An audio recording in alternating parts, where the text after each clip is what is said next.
I used to be a racist. Am I the a-hole for refusing therapy as a prerequisite to be in my estranged sister's mixed family's lives? Original post, April 2nd, 2024. My older sister and I were raised by an extremely racist and violent single father in a very small lily white town after our mom died. I could name a plethora of crazy, untrue things I was taught by him, but that isn't really necessary for this story. Long story short, from a young age, I inherited all of my dad's bad attributes, but my sister was always a sensitive, kind kid. Whereas I was constantly fighting and angry, she was into animals and very interested in stories / folklore, places, and people. Everyone said she got it from our mom. Though she was really my dad's pride and joy, her interest in people and things outside our tiny world of drunken fighting, small town drama, and hatred was the beginning of her conflict with our dad. By the time my sister won a scholarship to college, she was constantly at odds with my dad. She couldn't wait to leave home. She did well in school, studied abroad, made new friends with people we grew up hating. She became different. Before college, she was the typical girl next door, popular with the guys for her looks, and beloved by mostly everyone in our town for her kind demeanor. Typical small town nice girl. Then the rumors started about her getting brainwashed in college, and her name basically became a bad word. I hate to admit it, but I started to believe these things because even our dad said them. Ironically, she eventually began dating this black guy, which was the biggest sin possible to a lot of people in our town, including me. I didn't understand it. Our dad was furious for a long time, but eventually it looked like he was coming around because he invited them to the house one afternoon. He started drinking in the driveway that morning, and by the time they arrived, he was hammered. They stepped out of the car to a barrage of slurs, which instantly broke my sister into tears. Then he started throwing cold beer cans at them, and I joined in. Both of them were bleeding, and we dented the car up pretty good. They sped away, but until that moment, I'd never seen my sister cry like that. I was 13 then. Dad yelled that she was dead to him. I wouldn't see my sister for nearly 15 years. I didn't even know her boyfriend's name. Our dad died a few years ago, and the staggering lack of people who came to his funeral was a big wake-up call to me about the need to have loving people in your life. After that, I moved to a bigger city for work. I gradually made friends and began having life experiences I would have never had in my old town. I'm now very different from the rage-filled kid I used to be. Truth is, before dad died, we started to clash. I drank and partied, i.e. drugs, so hard I went to jail a few times. Partying was my escape. I partied a while after I moved, but the sheer gift of time and living life led me to eventually realize many of the things I was taught was wrong, and if I didn't change, I was going to end up in jail or worse. I just started feeling like there had to be more to life than being mad at the world and drunk all the time. I joined a few volunteer groups, and the people I met helped me get sober and really made a big impact on changing my trajectory. My views on race changed dramatically, and I've managed to build a solid but diverse group of friends. Despite that, the weight of having no family also set in. I miss my sister so much, but was too ashamed to reach out. I found her on Facebook and watched her life from afar. She actually married that guy we threw beer at, and they have 3 kids and live a few states away. They seemed really happy in their pictures. I eventually reached out and we developed communication online. A few weeks in, I made the drive out of state and met her and her husband over dinner. We had some very tough, emotional talk, but overall, it was a very constructive visit. I told them I wanted to be in their lives and even be an uncle to their kids. My sister then told me that I should hold off on all that for a moment. Given our upbringing and my history, she recommended I go to therapy or counseling before being introduced to her kids. She said that they had worked hard to make sure their kids weren't exposed to the kind of adults we grew up with. I don't know why, but I took offense because she doesn't know what I've been through. Since my father died, I'm not the same hateful preteen. She doesn't know how I had to intentionally work hard, and I'm still working hard to better myself. I'm not opposed to therapy, but to make it a requirement before even meeting her children seems excessive. I told her I would think about it, but I don't think I hid my disappointment too well. I'm pretty sure she sensed the change in our vibe because the rest of the dinner was a bit awkward. I haven't heard from her since. Am I the a-hole for not wanting to go to therapy because she thinks I should? I mean, I'm literally considering moving several states away to be near them. Shouldn't that be enough for a start?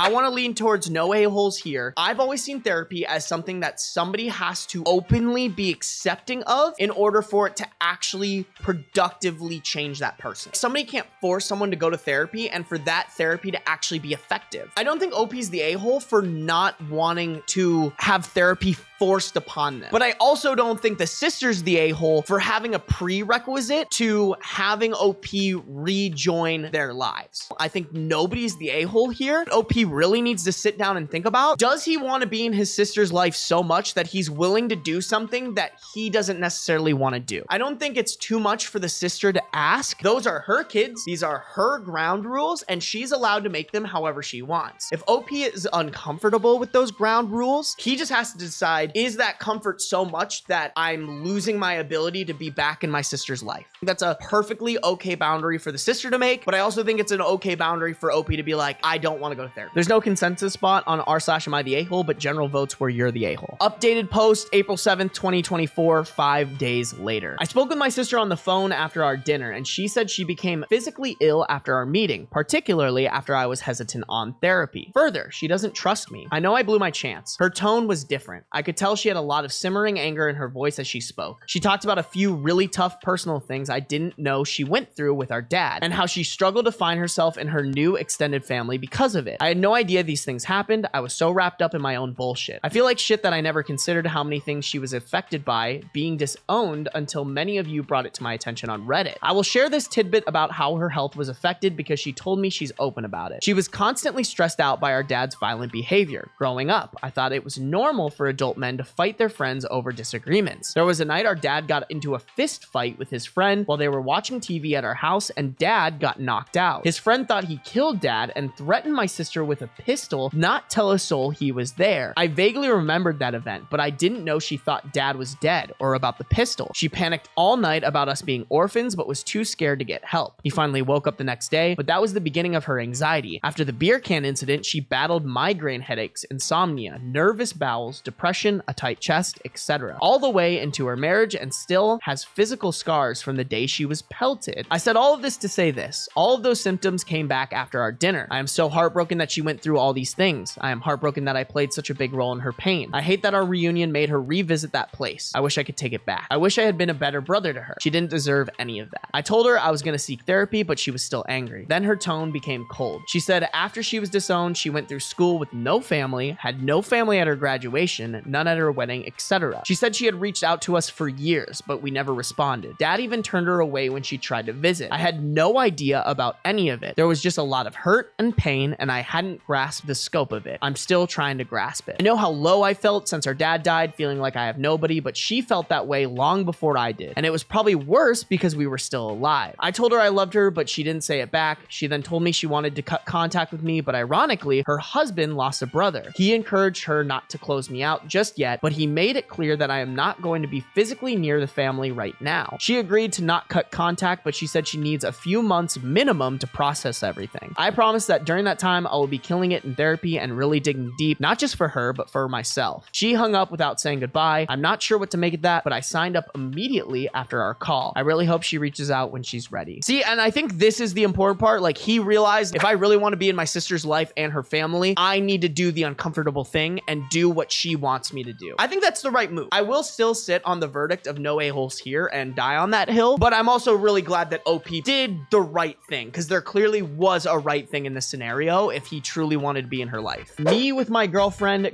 has princess syndrome. We have a 24 male OP, 23 female girlfriend, and an update that's almost 10 years after the fact. I've been with my girlfriend for about 5 months. We've been casual friends since college, but only began dating after she graduated. We get along really well. When I say princess syndrome, I don't mean that she is spoiled or entitled, because she isn't. Her clothes seem to take over her life. She dresses like a sort of fairy tale princess on a near daily basis, excluding at work. Long, frilly skirts, lacy blouses, things like that. It works for her because she is very pretty and can pull it off. At first, I found it to be very endearing, but then I became aware of how much time she spends on her outfits. She runs a blog that has a sizable amount of followers, and she is constantly posting outfit pictures, links to clothing items, and whatnot. She spends a few hours a day on her blog at least. Then she spends time sewing items for new outfits or for her Etsy store. When we go out, we get a lot of stares at what she's wearing. I've also caught people sneaking pictures of her on their cell phones. This attention makes me uncomfortable. I have asked her to tone it down a bit, but she took that to mean not wearing anything in her hair when we're out together. I've told her several times that I love her just the way she is, but she seems to brush it off. I'd hoped when she started her new job in the career of her choice that she would become more serious, but her new boss and coworkers encourage her. I worry that people won't take her seriously or miss how kind and intelligent she is. How can I talk to her about dressing more appropriately without hurting her feelings? So let me get this straight. You knew going into dating this girl that this is how she was, and now that you're deep into it, you want to change her? I think you should do nothing. I don't want you to pursue something and do something that you're passionate about. I want to control you and tell you not to do it, and I'm worried about other people's perception of you.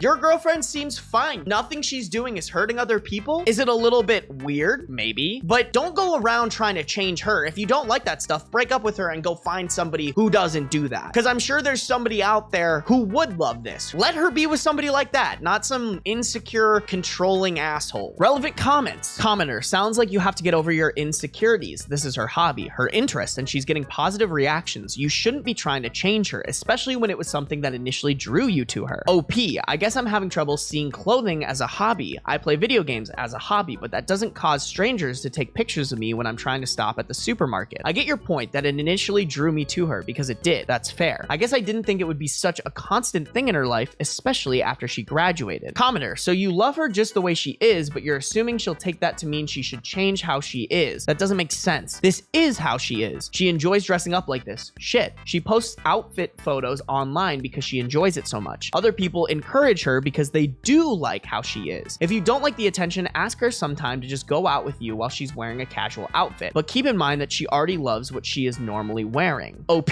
this is my problem. How do I ask her to dress more casually around me without her misinterpreting what I mean again and also not hurting her feelings? I can think of ways to say one half of that, but it doesn't work with the other half. If you love her the way she is, why do you want her to change? Just curious. OP, she doesn't need all the frilly stuff. She'd still look like a princess. It's one thing for an artsy college student to dress alternatively, but she's a 23-year-old woman now. I feel like her clothing masks how smart she is and makes her appear shallow. Someone asked, is it for attention? I do think it's an attention thing. She says she doesn't care about what people think about her, but she spends so much time on her blog, replying to comments and such. I kind of doubt it. She also has told me that she loves being approached by little girls while she's dressed up, which definitely makes me think it's about attention. She doesn't dress inappropriately by those standards. She's well-groomed and doesn't show much skin. But is it appropriate to wear lacy dresses and flower crowns to the supermarket? Again, it attracts unnecessary attention. Same with like a guy wearing a suit to the supermarket. Same with somebody maybe dressing up to an event that maybe doesn't require to be dressed up to. They're fully in their rights to do so. As long as nobody's getting harmed, she can do whatever the fuck she wants. If she cares more about dressing up like a princess than being seen as smart and kind, who cares? Update 1, 11 days after the original post. I realized from my last post that I needed to be more supportive, but also communicate on how she could dress down on certain occasions so we can both be comfortable. Well, I never got a chance to talk to her about it. Last week, she called and wanted to stop by my apartment after work. When she got there, I offered to make dinner, but she said she couldn't stay and we had to talk. I jokingly asked if she was breaking up with me and she looked really guilty. You can see where this is going. We talked about how we were in different places in life and had different goals for the future. Well, she talked, but I agree. It was a pretty amicable breakup, even though I felt blindsided. We agreed to stay friends. I've never been dumped before and it was fucking awful. I'm having trouble with the whole social media thing post-breakup. I want a way to keep in touch with her, but as soon as her relationship status changed, all these alternative-looking guys have been liking her posts and commenting on her pictures. I don't think she's seeing these guys, but it still hurts. My friend wants to set me up on a date, but I don't know if it's a good idea. I still don't think we got to the place where we wanted to, which was like, you shouldn't change the girl, but I do think a breakup might have been merited here. I think the best move for OP is to just communicate with her. I know that we're gonna remain friends and you're welcome to text me, but I need to cut you off on social media. When you break up with someone, I'm a big advocate for like unfollow or mute or block or whatever you gotta do, even if it's amicable, because it's not healthy to just keep seeing them. Unfollow, mute, block, whatever you gotta do, and let yourself actually heal. Commenter, fickle is the head that wears the flowered lace crown. It was never going to work out anyway. You had some laughs and some good times. Enjoy that and move on. I understood some of her reasoning. Mainly, I wanted to move out of the city once my lease is up, and I wanted her to move in with me. I was worried about long distance. She didn't want to leave the city though. She said something about me being controlling too, but I don't think that's the case at all.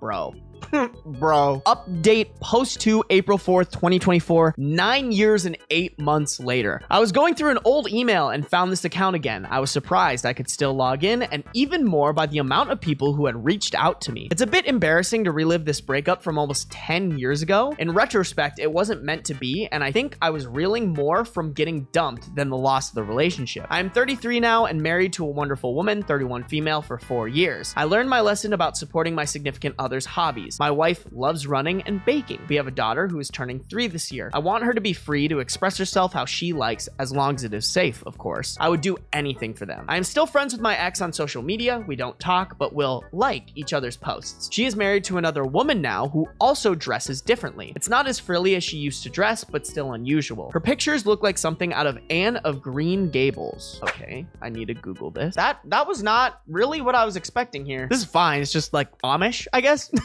She seems very happy on their farm together. Relevant comment: can we expect an update in 10 years when your daughter has become a teenager and developed princess syndrome? OP. Well, she does love pink and purple. He's showing signs of realizing that maybe he was wrong to try to like change his girlfriend, but I feel like discontent from this story. It felt like nothing was resolved, just new things popped up. I have the chance to date my old high school crush, but I'm engaged to my fiance. What do I do? We have a 25 male OP, 25 female high school crush, and 24 female fiance. March 10th, 2024. I had a crush on this girl, Carla, since middle school, going into high school, but she never paid me no mind. I left for the military and met Sarah, who is a nurse and wants to become a doctor, nurse practitioner. Sarah was the usual type of girl I dated. I left the military to do contracting work and moved back to my home state. One day, while I was getting drinks at the bar, Carla was my bartender. She didn't recognize me, but when I told her my name, she couldn't believe it. She said she couldn't believe how much I changed. I started becoming a regular and eventually changed contact information with her to catch up. Throughout this time, she told me she has a crush on me, even though she knows I have a fiance. She said she likes how driven I am. Now I'm conflicted. She says that she will give me time to think about what I want to do. My fiance and I are doing great, but I feel like she's normally the type of woman I always get. Carla, I have never had the opportunity or thought I would. I don't want to hurt Sarah, but I feel like I would regret this forever if I don't pursue it. Commenters are telling OOP to dump Sarah because she deserves better than a cheater like himself, and that he's going to regret his flighty decision in the long run. Yeah, leave your fiance to pursue this girl, not because that is your right or whatever, but because if you're even considering it, you shouldn't marry this woman, and she doesn't deserve a shitty person who's even thinking about leaving her for some dumb bartender high school crush. How dude brain can you be? Update: I want to get my fiance back. Well, if it isn't the consequences of OP's actions. April 2nd, 2024. I broke her heart. I love Sarah so much, and I stupidly called off the wedding to be with my old crush a few weeks ago. Throughout the couple weeks, Carla used me as a piggy bank. That's all I fucking was to her. I spoiled her, paid for her hair, nails, etc. I gave her everything. I found out she used the money I zelled her to buy a ticket for some guy to come see her. I'm sick to my stomach. I reached out to Sarah, but she feels betrayed and said she doesn't want to be a sloppy seconds, but she's not. I love her and needed this to realize it. OOP insists he loves Sarah, and he just needed this past few weeks to remind him of that. Commenters don't buy it and laugh at him. I also do not buy it, and I also laugh at him. It's even funnier that people would come to Reddit and be like, yeah, bro, like people will totally agree with me. My guy, go to therapy. When I was around 10, I met a strange boy who seemed to appear from nowhere. Him and I became super close friends, but after a year, he disappeared. I never found a way of contacting him again. Before we get into the last story, I just wanted to say thank you for watching the video this far. And if you're enjoying the video this far, if you could hit the subscribe button or follow if you're listening on Spotify, as well as maybe share this with a friend who also enjoys Reddit stories. I appreciate any support, and if you enjoyed the video, I'm sure your friends will too. Original post, July 12th, 2021. I was probably around 10/11 years old the first time I remember the boy turning up. It was the middle of the summer, and my friends and I were swimming in a lake in one of my parents' fields. I grew up in a small farmer's town with a population of no more than 200, and so everyone knew everyone. There were 2 schools in the town, one for boys and one for girls. I'm not sure why they split them by gender, and I'm pretty sure both have merged now, but that's what it was like when I lived there. I'm going to tell it how I remember it happening, but my friend who was there at the time remembers it slightly differently than I do. So as I was saying, my friends, I think it was about 4 of us in total, and I were swimming in the lake at the bottom of one of my parents' fields. It was about a 15-minute walk from my main house. We had been playing there for a while when we heard someone calling to us. We looked over and saw the boy standing at the edge of the lake, completely naked. Once we noticed him, he shouted doubted if he could play with us. He looked to be around the same age as us, maybe a little older, but not by much. He was super pale, like white pale. I remember being amazed and kind of jealous of his super bright green eyes. He also had shoulder-length white blonde hair, like Draco Malfoy blonde. I looked to my friends and we said, yeah, he can come to the lake with us. None of us recognized him, which, as I said, was weird because we had all lived in this tiny town for our whole lives and everyone basically knew everyone living there. He introduced himself as Richard, but he said he prefers if we call him Richie, so we did. I remember asking Richie where he was from, but he would go all awkward and would never give a straight answer. Anyway, after a while more of playing in the lake, Richie seemed fun and I invited him to come back to my house for supper. He straight away said he would love to come and my friend was like, don't you need to ask your mom? To which Richie said something like, oh, she won't mind. Remember how I said Richie was completely naked? Well, that wasn't so strange. In fact, I'm pretty sure we all were. My friends and I were all boys and we would skinny dip in the lake normally, so it didn't stick out to me when he first arrived like that. But what did stick out to me was when we got out of the lake and dried and dressed ourselves, Richie had no clothes with him to get dressed into, which I remember thinking was super weird. But he said something like, oh, I must have forgot to bring them, which again, I thought was very weird. Like, how do you forget your clothes? I wasn't sure how my parents would react to me bringing home a naked boy, so I gave him my briefs and my overshirt to put on. But yeah, that stuck out as very odd. My friends went back home and Richie and I went to my house. My dad was like, where's his clothes? I just made something up. I'm pretty sure I said something like his clothes got wet, so we left them in the sun to dry. I got him some trousers to put on. We ate supper, which I remember him having 3 or 4 plates of. As I said, Richie is a super skinny boy. I was pretty small and skinny at the time, but he was definitely skinnier than I was. So I was confused how he ate so much. Richie was super polite and sweet to everyone while he was at my house. After supper, I took him upstairs to my room and we played on my Nintendo 64 together. He had never seen one before and was super amazed by it. At the time, I thought he had never seen one because they were so old. This was 2010. But my family was poor and that's all I had. It started to get dark and I asked him if he wanted to sleep over. He was really excited by that and said, yeah. I checked with my parents, but I knew they wouldn't mind because they were both super drunk, so we continued playing on the N64 until it was super late. After a while, I said it was time we went to bed as I was tired, but I don't remember him seeming tired at all. Richie asked if he could shower before, as we had been playing in my fields and he was really muddy. As he was showering, I made my bed for us and put a movie on the TV for us to watch as we went to sleep, and I got into bed. Richie came in like 5 minutes later and was completely naked again. I was like, did you walk from the bathroom like that? He was like, yeah, and didn't seem to care at all. So even though I thought it was strange, I didn't say anything. He got into my bed, I asked him if he wanted any pajamas, and he said no, it was too hot, which, to be fair, I do remember it being really hot that day. I had a Scooby-Doo movie on, and he was really excited by it, and didn't know anything about them, which I guess isn't too weird. But looking back, he didn't seem to know any pop culture stuff at all. I mean, we were pretty behind the times in my small town, but we still knew most pop culture. I had slept in quite a lot the next day, but when I woke up, Richie wasn't in my room. I went and asked my mom if she'd seen him, and she said he left early that morning after his parents rang our house. How they knew he was with us or where to ring, I'm still not sure. Richie had taken some shorts from my room because my mom said he couldn't leave without clothes on. I was a little disappointed he left without me, or at least without saying goodbye, or without leaving any way of contacting him again. He turned up again a couple days later when my friends and I were swimming in the lake again. This time he brought clothes, but I'm pretty sure he only brought some briefs and a shirt with no pants, which again, I thought was weird. Over the next year, him and I became super close. We were like brothers. Over the year, I asked if I could see his home or meet his family, but anytime I asked anything personal about him, he would go awkward and not want to talk about it, or he would just change the subject. But I could see it made him feel uncomfortable, so I didn't push him to tell me. He did tell me he was homeschooled, which I thought was cool because in my mind, that meant no school. As I said, we became very close over the year. I feel like he was more than a friend to me. It's difficult to explain. It's almost like we clicked the first time we met. We became close really quick, and I feel like I could tell him anything, and he would always help and support me. He helped me through so many hard times, and he definitely encouraged me to be a better person. It was almost as if he could sense when I was going through anything. For example, when my grandma passed away, I went out into my fields to cry as I didn't want to do it in front of my family. But after sitting down in some random place, Richie turned up and sat next to me. He said some things that I remember helping me a lot. When I asked him how he found me, he said that he was just on a walk. Not too long after this, he just vanished. It had been a little over a year since the first time he appeared at the lake. It was around September the year after, so it had been around a year and 2/3 of a month. He He never turned up again, never said goodbye, never left a trace. I was massively upset. I really missed him. I would walk around the fields looking for him, and I would hang out by the lake where we first met, hoping he would turn up, but he never did again. I still don't know what happened to him. I've tried searching social media for him, but with no luck, and since he would never tell me that much about his life, I don't have that much to go on. I asked my parents what they remember of him. They said they remember him being odd and that they were unsure about him at first, especially how he had a tendency to strip naked whenever he felt like it. But they also said that he and I were inseparable, and wherever I was, he was sure to be found there too. They said they remember me being heartbroken when he stopped appearing, and they weren't sure whether they should call the police about him being gone, but they never did. I kind of wish they did. I suppose this is a long shot, but if you're reading this, Richie, reach out to me. I'd love to speak to you again and get some answers to all the weird things about you. It's completely possible that there isn't anything paranormal about Richie, but it's definitely strange. Not much to say. There's a couple ways this could go. Maybe the kid is in a cult. Maybe it is paranormal. I'm trying to think if there's anything else where a kid would just be naked. That's the weird part, where it's like, oh, this kid just kept turning up naked and like actively wanted to be naked. Update 1.1. I am visiting my parents for a couple weeks. I will search the house for any photos of us that I can share here. Though with 7 older brothers and a lot of family photos, I'm not sure I'll find anything. Also, there is a fun day at the local church to celebrate the school's breaking up for summer holiday. As suggested by a commenter, I'm going to attend the coffee morning where all the old people who live in the village go. Even if this means waking up at 7 a.m., I'm going to be asking around to see if anyone remembers Richie. I will update this thread tomorrow if I find anything. Update 1.2. I have asked around at my local church today. No one seemed to remember Richie. I started to lose a little hope, but word must have spread around that I was looking for someone because an old lady, I'll call her Sharon in this, who I know but haven't ever really spoken to before, came up to me. She says she thinks she might know Richie's maternal great aunt. She's going to try and find the contact details for me so I can reach out and see if the great aunt has any info on Richie. Sharon says if Richie does belong to the family she's thinking of, then he would have lived at a cottage around an hour and 15-minute walk from the main village. She said the cottage is secluded with no neighbors. Sharon has no idea why they disappeared, but she said she isn't that close to Richie's great aunt. I hope this is good news. I might actually be a step closer to finding Richie again. I'll update with any more news if I find any. Update 1.3.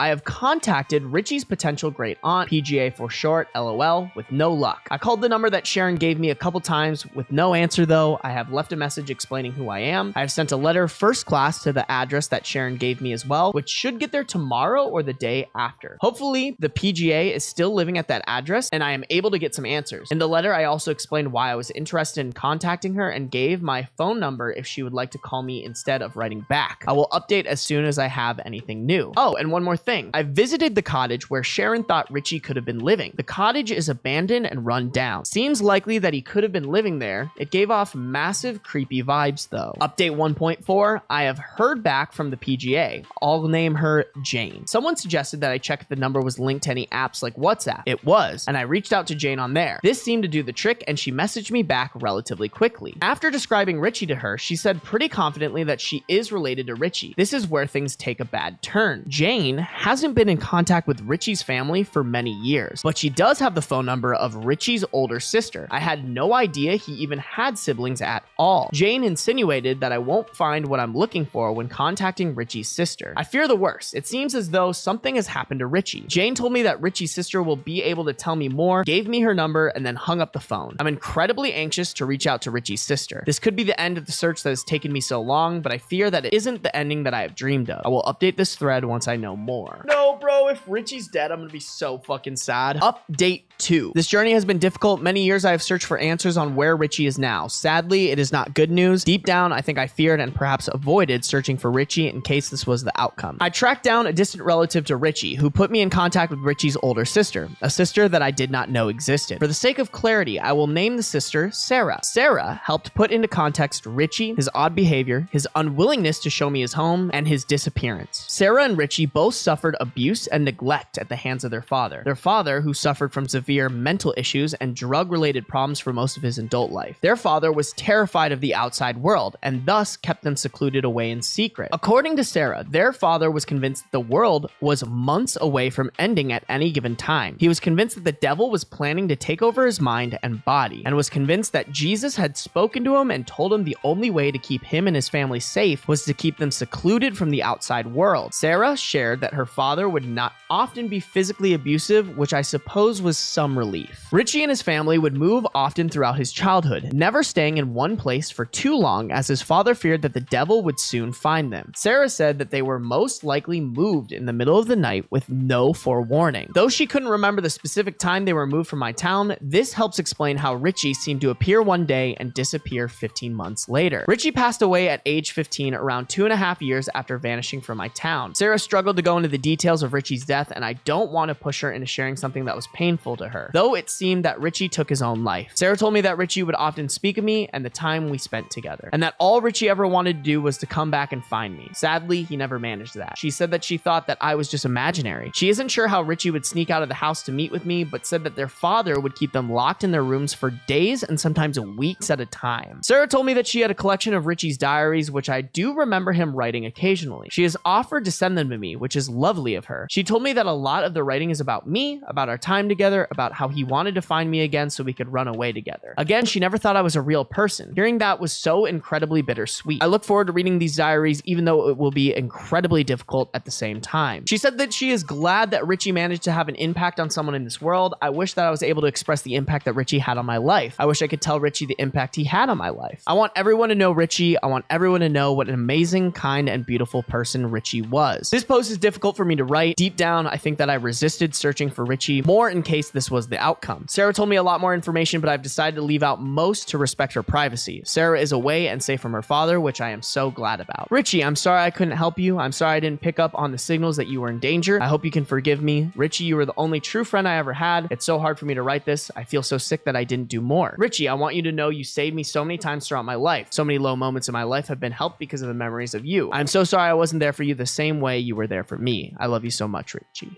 Oh, dude, you were a kid. To put that weight on the shoulders of a kid who might not even be aware of the possibilities of these types of things being the issue, that's crazy. Update 3.1. I'm currently requesting permission from Sarah before I post any of Richie's journal entries, as I feel she should have final say on if she wants those on the internet. No, I am not writing a book about Richie. No, this is not a promotion for a book. If anyone was to write a book about Richie and his life, I would think it should be Sarah. However, she does not have any interest in sharing her story. She would much rather leave the past in the past, and honestly, I can't blame her. Update 4. This is strange for me to be back on my third account, no less, but I just wanted to give a short update about my life and the life of me and Sarah now. The day I created this account was Richie's birthday. It has been almost 10 years since he committed suicide, and though I think of him less now than I did before, I still think of him. It seems insane to me that it has been almost 3 years since I posted the original post. Sarah and I speak, but still not often. We met up on his birthday last year, but we didn't this year, and the year before that, I didn't even know it was his birthday. It would have been around the time I posted the first Best of Redditor updates post. Sarah is doing really well, at least from what she tells me, but again, we aren't close. Sarah and I love the fact that the subreddit keeps the memory of Richie alive. She's really grateful that so many people know her brother's story. I encouraged her to make a post, but she said having that many eyes on her would be far too scary. I can understand that. I am very grateful to the mods of this subreddit, who in the few encounters I've had with them, they seem like genuine and nice people. I've had so many people reach out to me over the years and say thank you as they were a Richie, and I think that's really sweet. I hope many others share their stories of Richie. Richie's deserve to be remembered. Sarah did not give me permission to post Richie's journals, which I am glad about because that would have been an invasion of his privacy too far. He has some very personal inner thoughts in them, and sometimes I feel weird reading. You can very much tell they were written by someone who was in a lot of pain, and that it is so sad for me to see them get more and more dark as he grows up. It makes me feel upset that I couldn't help him in the way that he helped me. One page I will always cherish is a drawing he made of us both labeled love. We got one relevant comment. Unfortunately, the comment OOP is replying to is deleted, but you can gather what they said based on the context. OOP, I don't find it rude at all, don't worry. I consider Richie my first romantic relationship, but it was in a very childlike way if you understand. Richie and I both loved each other in a way that's stronger than friendship and probably exceeded even normal romantic relationship. It's difficult to explain, honestly. Wow, that's so sad, man. I know it's really bad of me. I really want to see those journal entries, but I totally get where OP's coming from. It's really not the internet's place to be like, show it to us. If you're looking for more messy Reddit stories, click the link at the top of the description or the videos popping up on screen right now. The members of our community love these videos, and I'm sure you'll enjoy them too.